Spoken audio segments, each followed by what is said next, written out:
Okay, let's dive right into First Thessalonians chapter 2. Great. This chapter gives us such a window into, well, the relationship there. Exactly. We're looking at how the message was delivered, how it landed with the Thessalonians, and the kind of bond that formed. Yeah, and the challenges they all face together. It really makes you ask, what were their motives?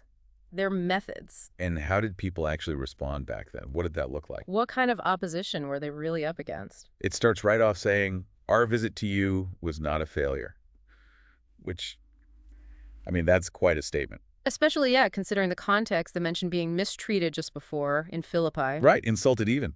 And yet they still spoke out, and Thessalonica says, in the face of strong opposition. So what does not a failure mean when things are that tough? It clearly wasn't about everything going smoothly. Seems like it. The focus immediately shifts, doesn't it, to their own conduct. Mm-hmm. The appeal wasn't based on deception or impure motives or even flattery. Trying to trick people or get something out of it, like money. Exactly. It says God entrusted them with the message, so their aim wasn't pleasing people. But God, who tests our hearts. That phrase really jumps out. It does. It puts the focus entirely on internal integrity. Which feels so different from how we often think about success today, right? Yeah. It wasn't about approval ratings or platform size. Not at all. They explicitly say they weren't looking for praise. Not from the Thessalonians, not from anyone else. And they could have maybe pulled rank, asserted their authority, or asked for financial support. Right, been a burden, but they chose vulnerability instead. Selflessness. How did that look in practice? Well, there are these two really powerful images in the text. First, they were gentle among you, like a mother caring for her little children. Wow, a mother. That speaks volumes about tenderness, doesn't it?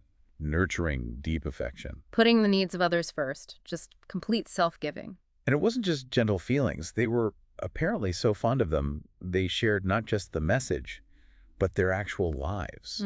Yeah, working night and day, it says. Toiling hardships so they wouldn't be a burden financially. Living in a way that was holy, righteous, and blameless among them. That's a high standard. Then comes the second image, dealing with each person individually, as a father deals with his own children. Okay, so like a father. Encouraging, comforting, but also urging them, challenging them to live lives worthy of God. So it's this mix then. The gentle, motherly care and the fatherly guidance and challenge. Exactly. Nurture and direction, hand in hand. And the Thessalonians' response. It sounds just as significant. It really does. The chapter emphasizes they received the message not as just, human ideas. Like an opinion piece or something. Right, but as it actually is the Word of God, and it was at work in them because they believed it. That feels crucial. Seeing it not just as words, but as something with divine power that changes things internally. It's a profound difference. Uh-huh. And the letter connects that belief, that internal change, directly to what happened next. Which was Suffering, facing hardship from their own people, just like other communities had. Belief had real tough consequences. which actually mirrors the experience of the ones who brought the message in the first place. Exactly. They suffered before they got there, faced opposition while they were there. And then were prevented from going back, even when they desperately wanted to see them again. It's a shared journey of difficulty. A shared path. Despite being, as the letter says, torn away physically for a time, that connection, that affection stayed incredibly strong. And that leads to that really powerful bit at the end of the chapter. Mm-hmm. Where Paul asks essentially, what's our hope? Our joy, our crown, our reason to glory, isn't it you? Indeed, you are our glory and joy. That Huh. just lands with such force. It really does. So the payoff, the ultimate measure of their work, wasn't fixing the opposition or their own reputation. Or even just church growth statistics. Right. It was the people, their changed lives, their faith, the relationship itself. That was the reward. The Thessalonians themselves were the glory and joy. That's the heart of it.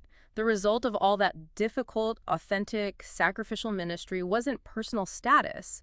It was seeing the genuine faith in others. Okay, so to wrap up this look at 1 Thessalonians 2, we've got this picture of ministry that's about integrity, about being gentle like a mother, guiding like father. Willingness to share your whole life, endure hardship alongside people.